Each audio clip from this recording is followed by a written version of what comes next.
président de l'un des pays les plus pauvres d'Afrique a dépensé 400 000 $ en factures d'hôtel lors de 2 courtes visites à New York l'année dernière.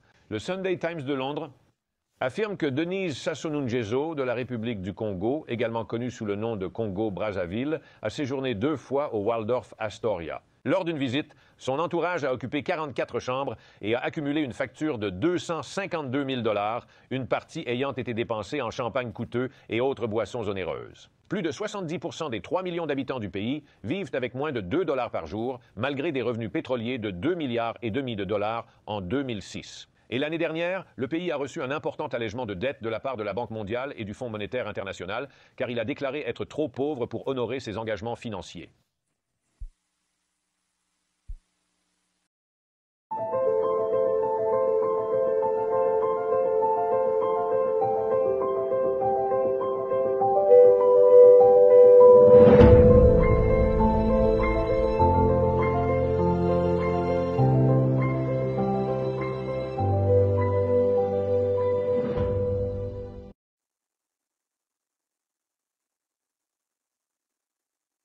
Mesdames et messieurs, chers téléspectateurs, bonjour, bienvenue dans votre émission Les yeux dans les yeux.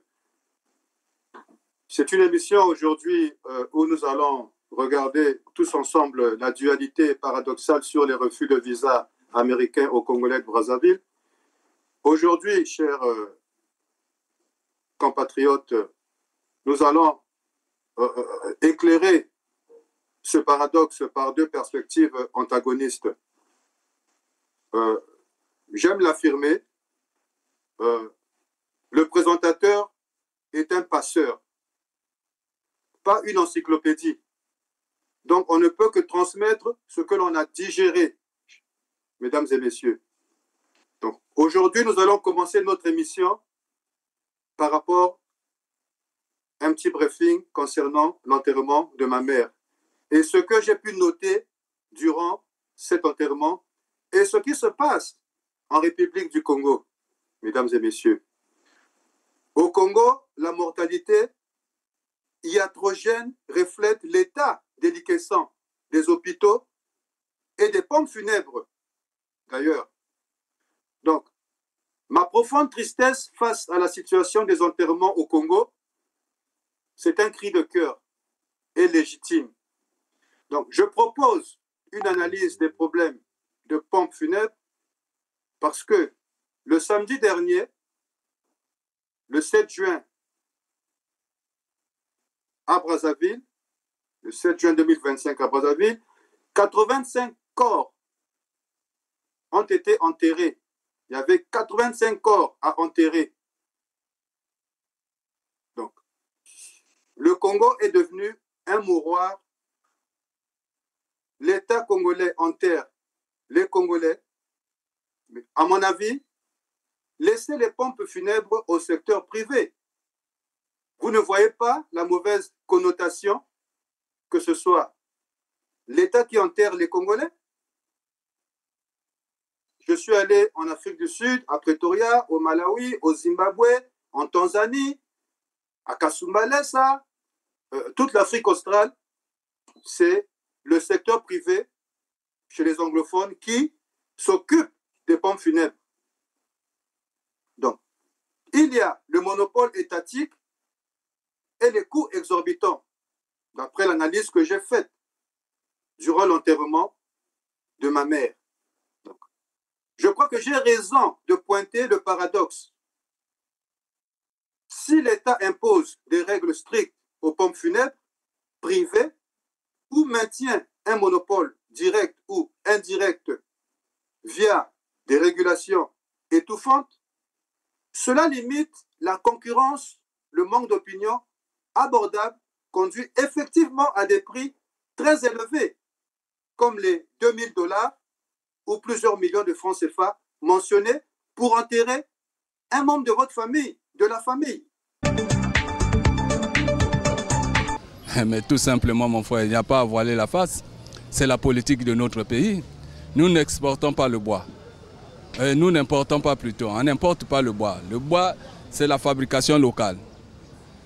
C'est quand même anormal que les cercueils coûtent extrêmement cher. Et la terre qui appartient aux Congolais, coûte encore extrêmement cher.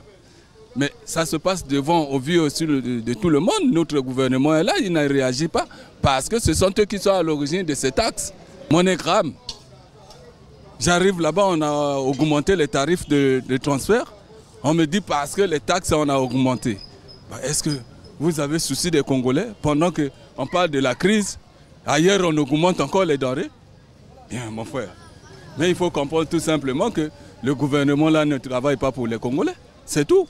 Parce que s'ils étaient conscients que le bois, c'est le bois congolais, la terre elle est congolaise, nous n'importons pas la terre pour enterrer nos frères. C'est la terre qui est du Congo. Mais on fait des prix très exorbitants et que le gouvernement ne réagit jamais. Il faudra que le gouvernement s'implique. Parce qu'aujourd'hui, le Congolais le plus malheureux ne peut pas enterrer un cadavre. Donc, et ces montants sont inaccessibles pour la majorité de la population. Voilà un peu ce que, en bref, nous allons informer notre cher téléspectateur de notre émission Les yeux dans les yeux. Il y a la défaillance de l'État. Parce que aujourd'hui, je vais souligner justement la double défaillance du côté sanitaire et du côté funéraire. Donc, le système de santé est déficient. Et il contribue peut-être aussi à la mortalité au Congo-Brazzaville. Je suis sûr et certain que le système de santé contribue à la mortalité au Congo.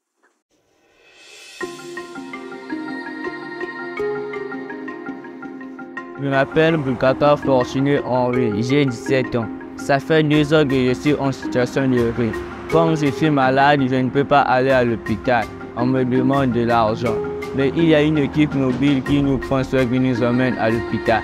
Des fois, comme on n'a pas de l'argent, on demande à des gens quand on est malade, on nous chasse, on nous accuse qu'on est des voleurs, on nous suit. Chaque enfant a le droit d'être soigné. C'est pas facile pour vivre dans la rue, on ne sait pas quoi faire.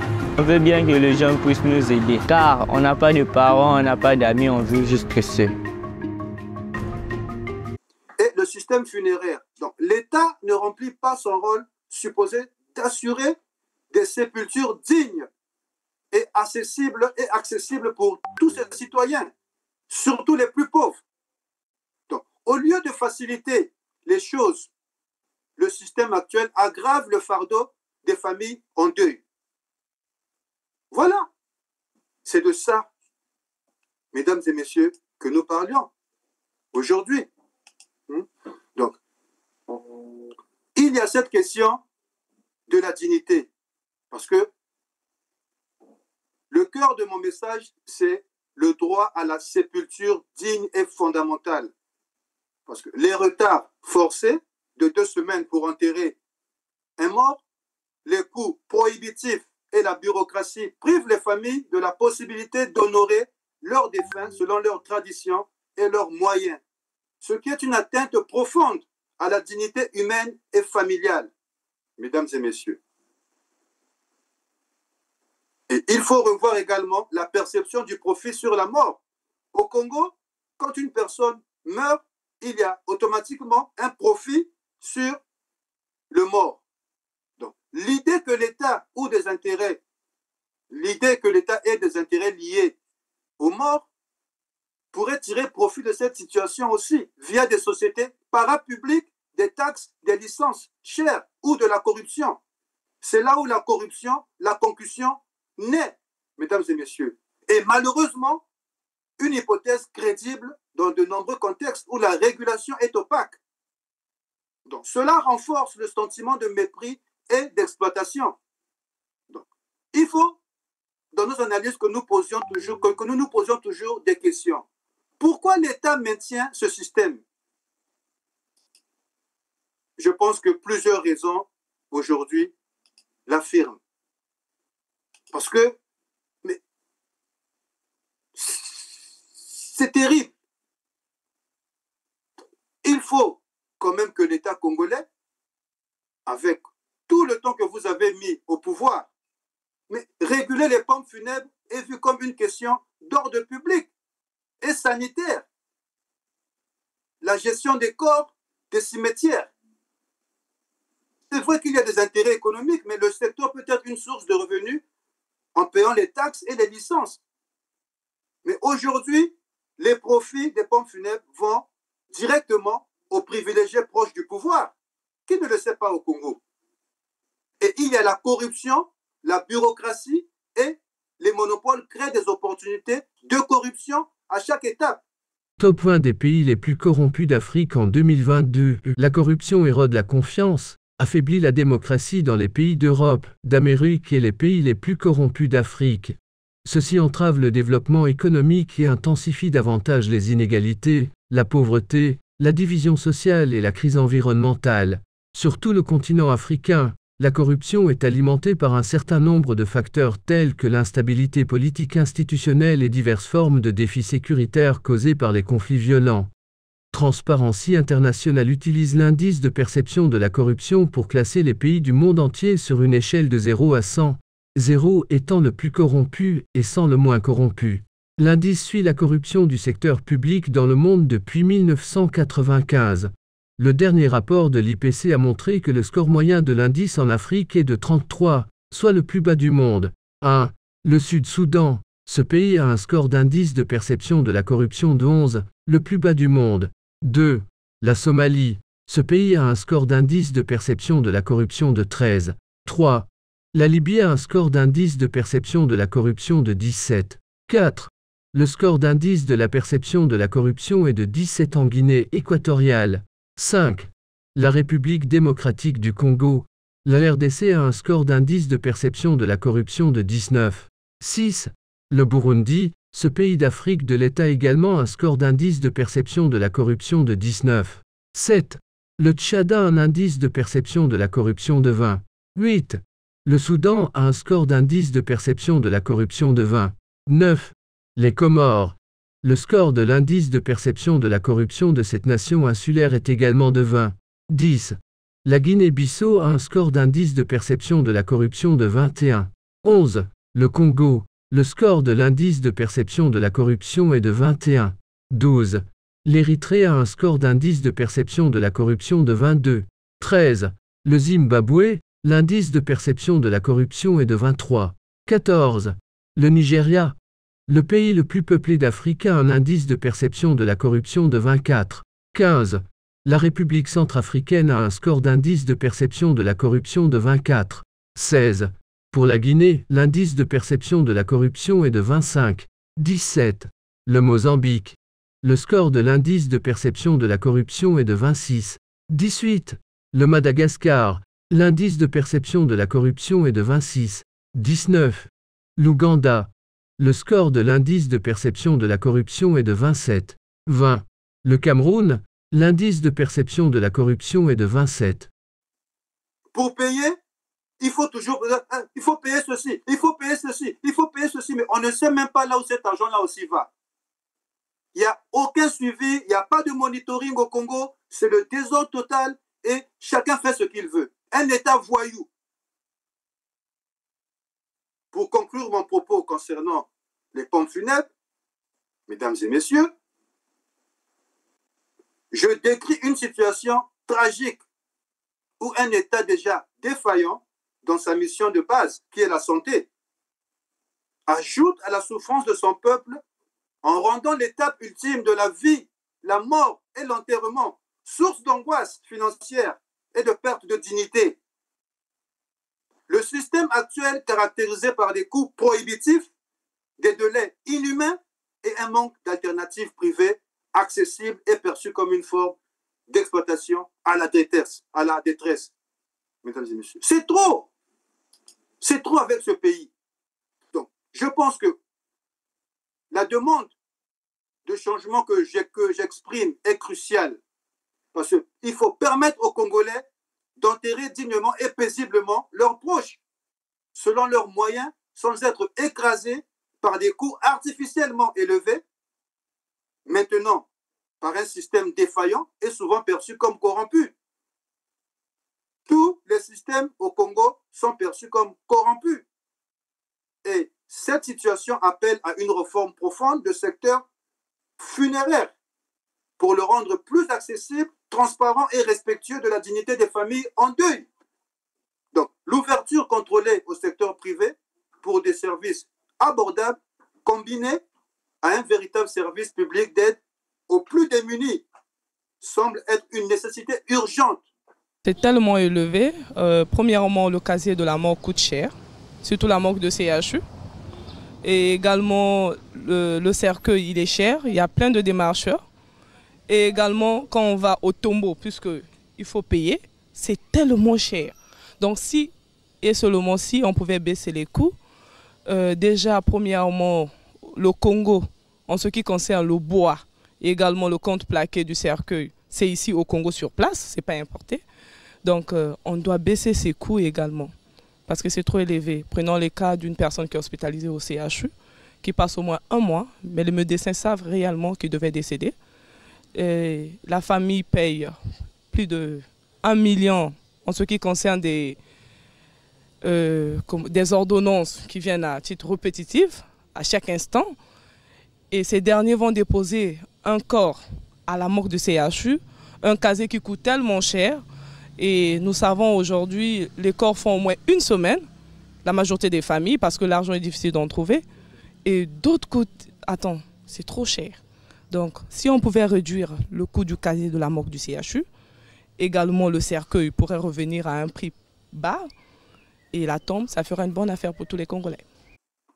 Comme je le souligne ici dans ce message, dans l'émission Les yeux dans les yeux aujourd'hui, je vous ai parlé de la dualité paradoxale sur le refus de visa américain aux Congolais de Brazzaville. Nous allons aller sur les faits sans rien inventer et nous remontons les informations que la presse américaine, que la presse française, que la presse internationale relaie également. Ce sont les mêmes informations que nous relayons, mais nous les traitons d'une autre manière, mais ce sont les mêmes informations. C'est aussi une forme d'intelligence. Donc, aujourd'hui, avec le système politique de Collinet Makosso, qui analyse une trahison ou un calcul. Parce que Makosso, Premier ministre de Sassou, a promis des réformes en 2024 pour apaiser les Américains. Donc, la réalité est que son gouvernement a intensifié la répression, le kidnapping à Brazzaville en mai 2024. Nous avons vu le cas de Lassim Bouiti, comment il a été séquestré, humilié. C'est un cas où aujourd'hui, la communauté internationale n'a dit un mot sur cette situation et la communauté internationale continue à assister Denis Sassou Nguesso, un assassin, le Bukuyongo, qui veut sacrifier tout un peuple pour demeurer au pouvoir. Mais il y a une trahison parce qu'aujourd'hui, ils ont convaincu Lassim Bouiti de rentrer au pays en promettant un dialogue avant de l'arrêter. Donc, Makosso a vendu du rêve à Sassou, mais Trump n'achète pas les mensonges. Nous allons décortiquer dans cette émission les 7 signes de la fin du régime. Et ce sont des indicateurs documentés, mesdames et messieurs. Parce qu'aujourd'hui, il y a la défection des alliés historiques. La France a gelé 8 comptes bancaires du clan Sassou en juin 2024. Merci d'être fidèle au programme d'Africa News. Ils sont désormais au nombre de 5, les proches du chef de l'État congolais Denis Sassou Nguesso, visés par la justice française dans le cadre de l'affaire dite des biens mal acquis. Edgar Nguesso et Catherine Inyanga, respectivement neveu et belle-sœur du chef de l'État congolais, viennent d'être mis en examen pour blanchiment de détournement de fonds publics.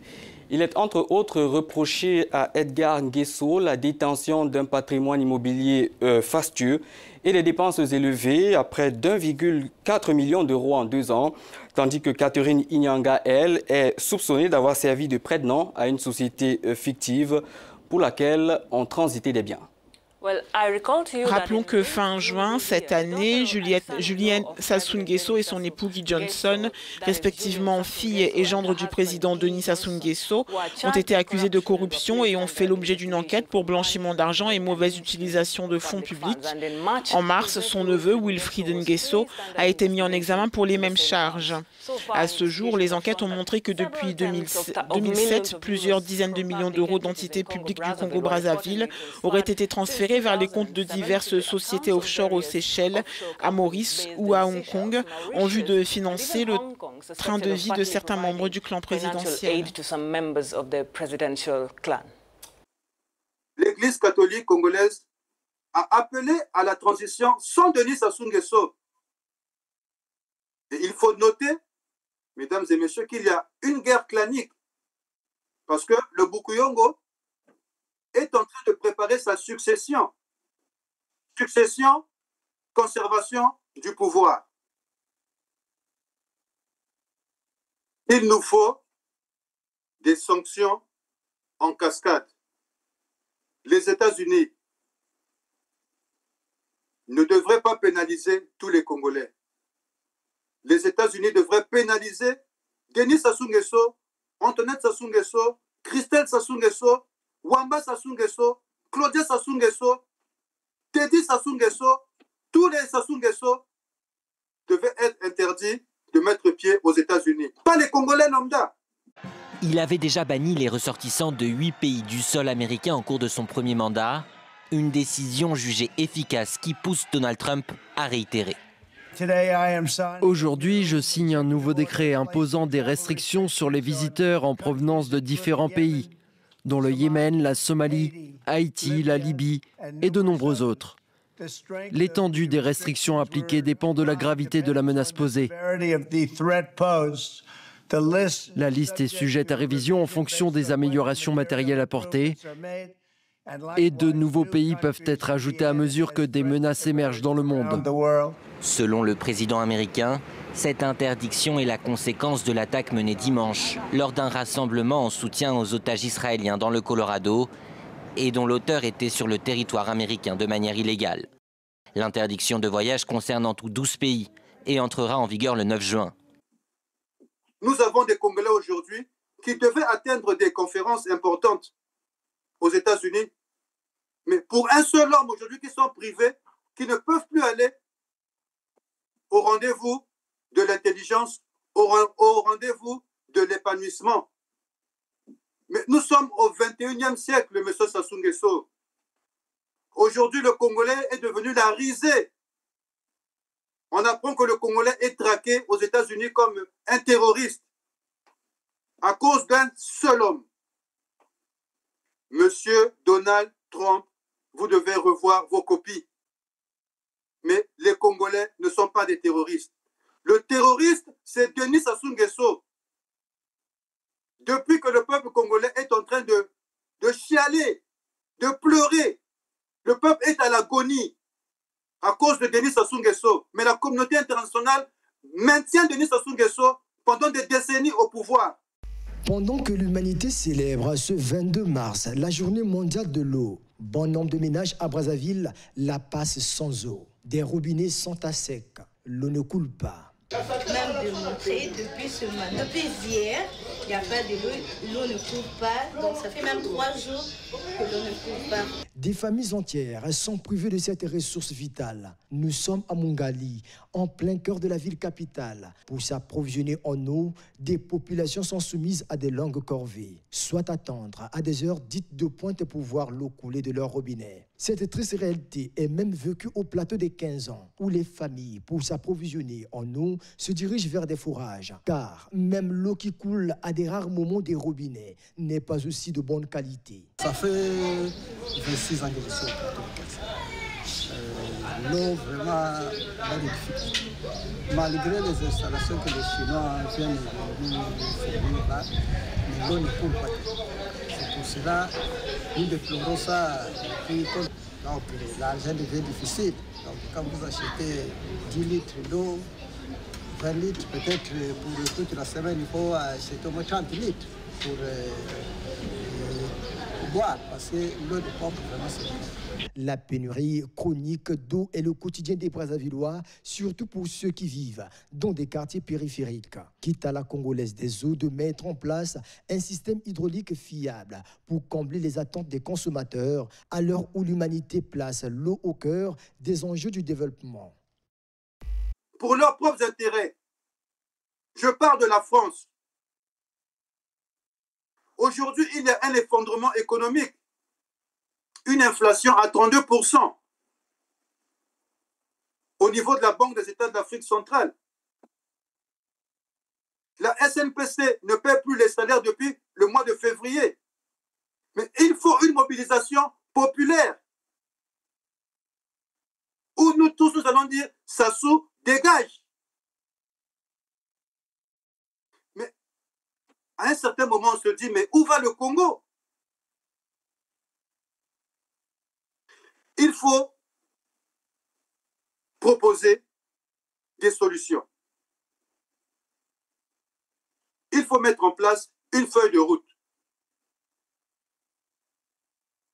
qui va nous emmener à protéger le peuple, créer des comités de vigilance pour documenter les enlèvements et les tortures, ensuite établir un corridor humanitaire avec, par exemple, le Cameroun, pour les blessés, parce qu'avec Denis Sassou Nguesso, il faut se préparer. Donc, mesdames et messieurs, chers Congolais, il faut asphyxier le régime de Denis Sassou Nguesso, appeler au boycott total des entreprises liées au Sassou Nguesso, Total Énergie et Ni Congo inclus.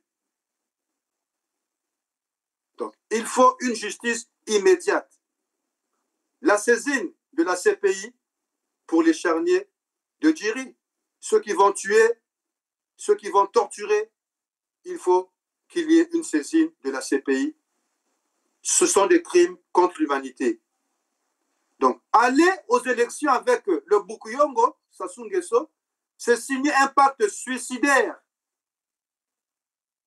Et nous, au Congrès pour la Renaissance du Congo, nous refusons cette mascarade. Le CRC refuse d'aller aux élections avec Denis Sassou Nguesso. L'heure du peuple a sonné. Trump a frappé Brazzaville car il sait que Sassou est à genoux. Les condamnations de ses filles, la trahison de Makosso sont les signes d'un système en décomposition avancée.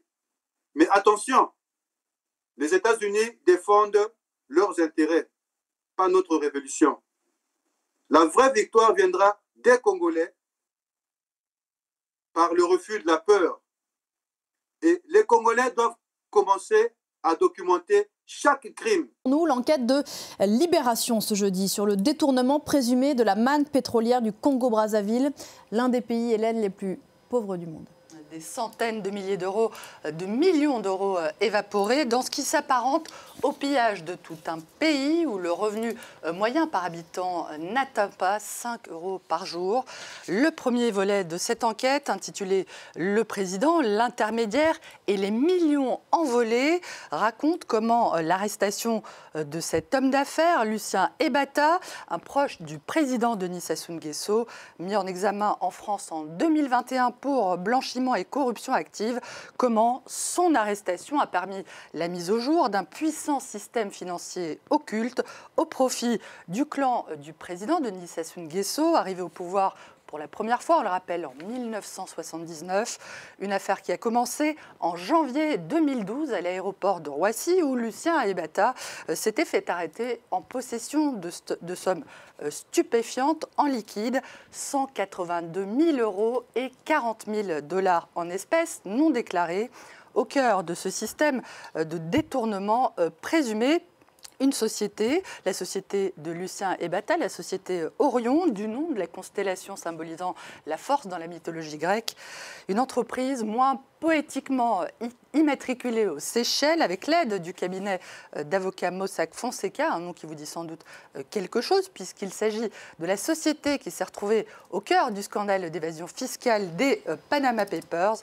S'agissant d'Orion, donc, Libé affirme que cette société a alimenté des dépenses somptuaires, des dizaines de milliers d'euros de cadeaux achetés dans des boutiques de luxe sur les Champs-Élysées, jusqu'à des mouvements de cash pouvant atteindre des millions d'euros à Paris et à Monaco.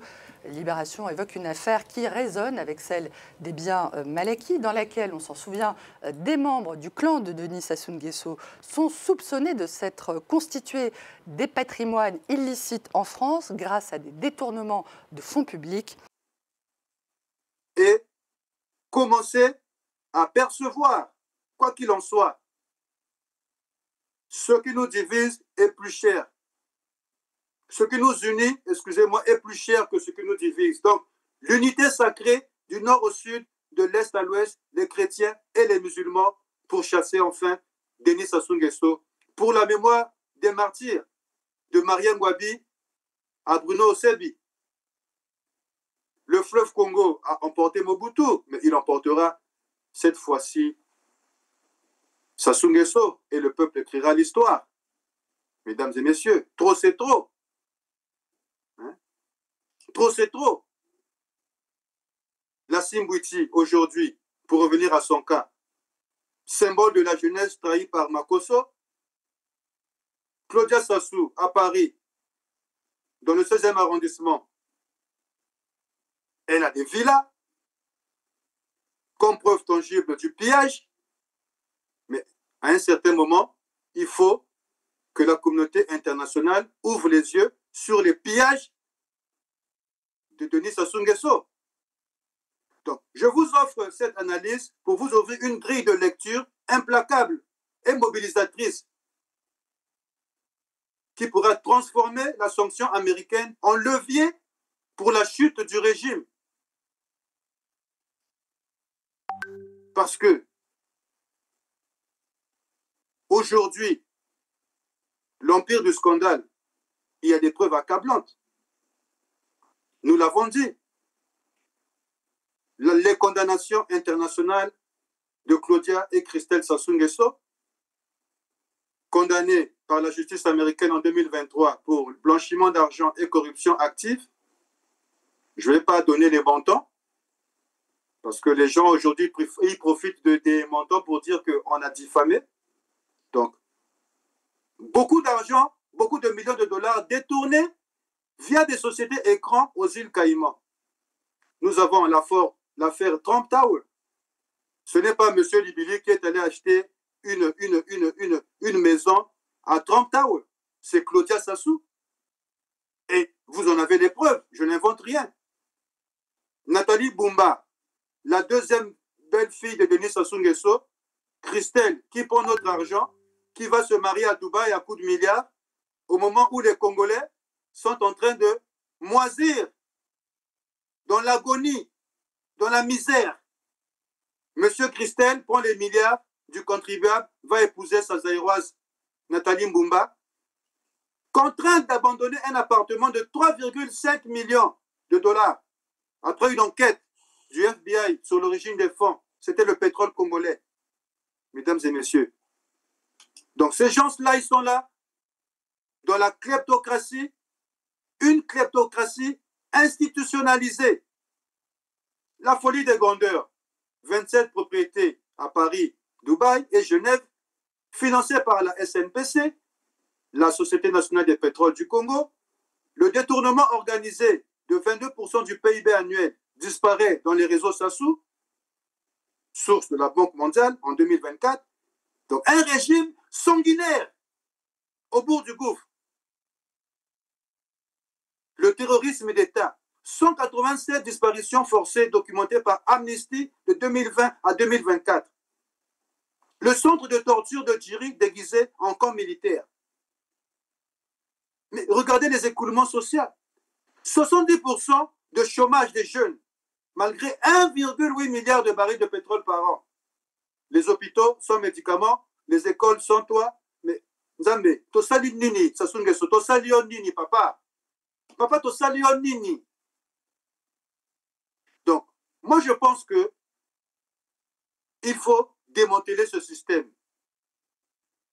Parce que il faut saisir une justice transitionnelle, saisine immédiate de la CPI pour crime contre l'humanité.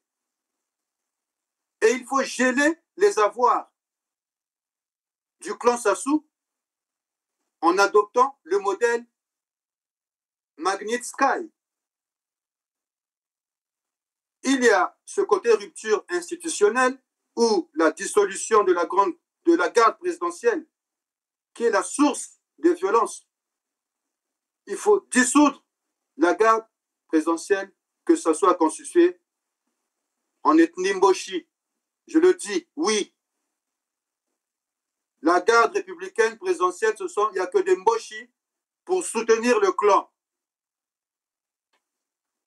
Il faut la dissolution de la garde présidentielle et le gouvernement, créer un gouvernement d'union nationale sous la supervision de l'Union africaine. Ensuite, passer à la phase de reconstruction. Nous ne cesserons jamais de le dire. Audit pétrolier, renégociation des contrats avec Total et Eni, au lieu de parler des 14 000 milliards qu'ils ont volés, qu'ils ont dilapidés, des voleurs, jusqu'alors, ils n'arrivent pas à rendre compte au peuple congolais. C'est pour les générations futures. Vous voulez qu'on donne ça à cette dame? Mais où est l'argent, Denis Sassou Nguesso? Nous allons créer un fonds souverain avec 50% des revenus pétroliers alloués à l'éducation gratuite, des hôpitaux de référence et la décentralisation radicale pour donner le pouvoir aux 12 départements de la République du Congo. Et la phase numéro 3, c'est le contrat social. Une assemblée constituante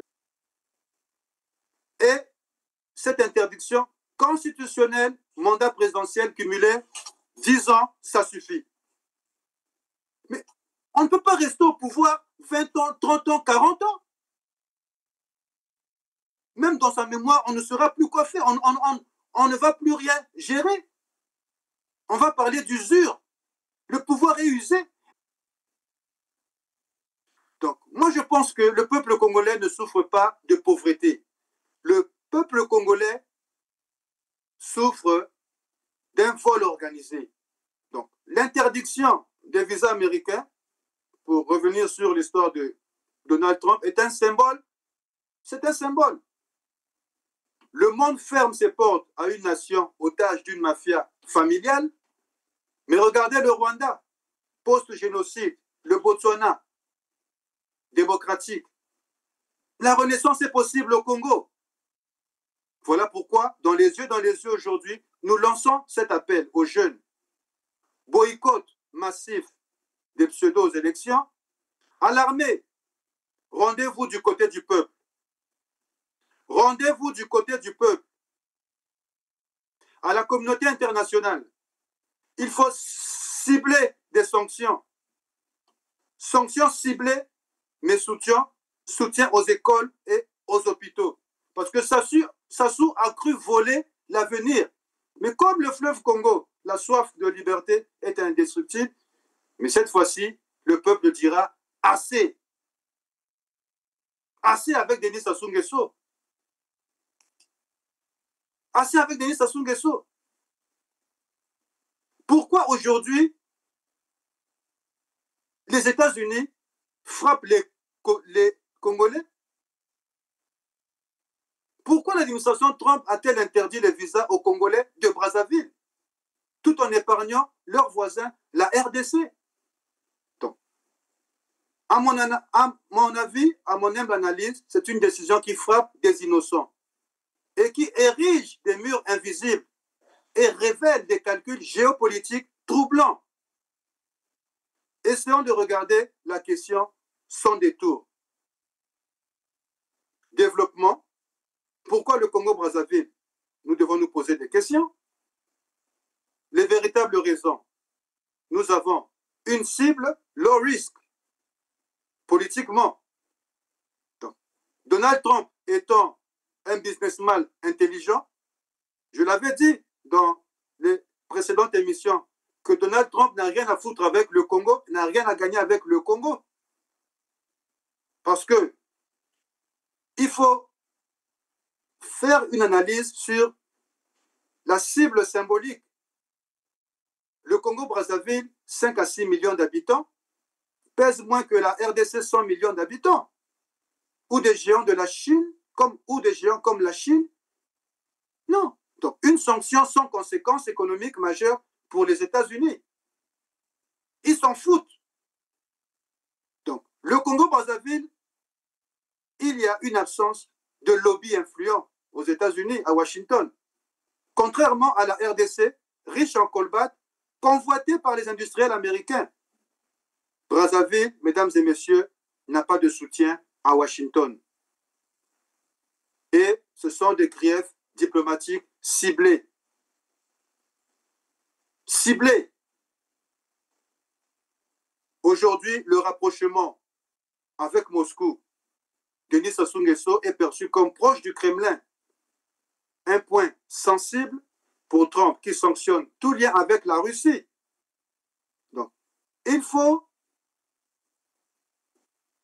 faire cette réminiscence des souvenirs vagues. Parce qu'il y a ces critères, il y a des critères opaques et commodes. Donc, aujourd'hui, il faut nécessairement que les États-Unis se rapprochent. Le seul moyen que les États-Unis pouvaient aider Brazzaville, c'était de reprocher à Brazzaville des passeports peu sécurisés pour la RDC. Peu sécurisés. Donc, pourtant, excusez-moi, la RDC, où la corruption est documentée, n'est pas sanctionnée. Immigration irrégulière, 12% des ressortissants congolais de Brazzaville resteraient après leur visa, parce que Sassou ne promet rien aux Congolais. Il va revenir au Congo faire quoi? Tout le monde peut le comprendre. Mais Haïti, 20%, ou le Venezuela, 15%, ne sont pas ciblés. Mais le Congo-Brazzaville, un peuple humble, calme, doux, intelligent, respectueux, un peuple bantou, que Sassou aujourd'hui a désacralisé, que Sassou aujourd'hui a foutu la honte. Il faut, mesdames et messieurs, repenser au syndrome du double standard. Parce que la RDC, voilà pourquoi j'avais parlé de perspectives antagonistes. C'est là le paradoxe. Le syndrome du double standard. La RDC, épargnée par intérêt, Kinshasa fournit 70% du colbate mondial, vital pour Tesla et Apple. Donc, une sanction qui perturberait les chaînes d'approvisionnement, c'est ce que Donald Trump a su conserver. Donc, la Chine en ligne de mire, aujourd'hui, Trump préfère affronter Pékin via ou encore à travers des tarifs douaniers que risquer de perdre des minerais stratégiques en sanctionnant la RDC. Donc, pour moi, personnellement, ce sont des alternatives crédibles, mais ignorées. Ignorées. Parce que la sécurité, oui, mais l'arbitraire, non. Voici ce que Trump aurait pu faire. Des partenariats techniques. Aider Brazzaville à sécuriser ses passeports, comme avec le Kenya en 2018.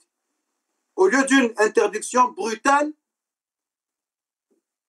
de refus de visa aux Congolais de Brazzaville, mais ce sont des visas ciblés. Il fallait quand même que l'administration Trump revise même des visas ciblés, restreindre les visas touristiques, mais protéger les étudiants, les entrepreneurs, comme on l'a fait aussi en Iran. On ne peut pas pénaliser toute une population pour un clan, pour un seul homme. Le Congolais n'est pas terroriste. Je refuse ça. Les Congolais ne sont pas des terroristes. Les Congolais sont des gens honnêtes, sérieux. Un petit pays de 5 à 6 millions d'habitants. Nous avons un président de la République qui est décidé à détruire tout un pays, tout un peuple, par son égocentrisme, parce qu'il veut demeurer au pouvoir toute la vie. Donc, la mesure contre le Congo-Brazzaville n'est ni logique, ni efficace. Elle est politique. Donc, un coup de communication pour les électeurs du MAGA 2.0 qui sacrifie des innocents sur l'autel du populisme. Mais quant à la RDC, mesdames et messieurs, son immunité prouve que pour Trump, les principes s'arrêtent où commencent les dollars. En fermant la porte à Brazzaville, les États-Unis ferment aussi les yeux sur leur propre hypocrisie. Et cela, l'histoire le jugera. L'histoire le jugera. L'histoire le jugera. Donc,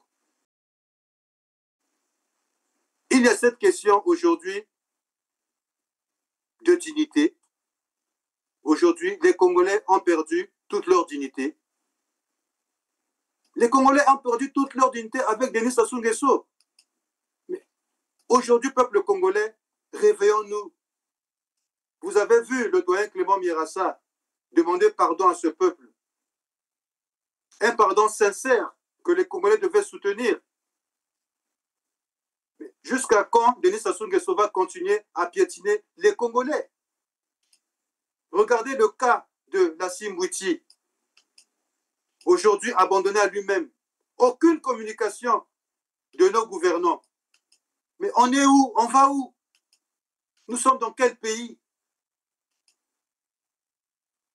Mesdames et messieurs, en tout cas, aujourd'hui, cette dualité paradoxale sur le refus des visas américains aux Congolais de Brazzaville est un choc pour tous les Congolais. Et je peux dire que je continue mon deuil, bien que je vienne d'enterrer ma mère. Mais il y a encore un deuxième deuil. On ne peut plus aller aux États-Unis. J'ai mon frère qui devait arriver aux États-Unis. Un ami. Mais il ne peut plus parce que Trump a dit pas de Congolais de Brazzaville. Mesdames et messieurs, je vous remercie sincèrement pour votre attention dans cette émission Les yeux dans les yeux. Et nous allons chuter par là aujourd'hui. Et nous disons merci beaucoup, Ingeta, que Dieu vous bénisse, Eric Libilinga Mokuba, merci.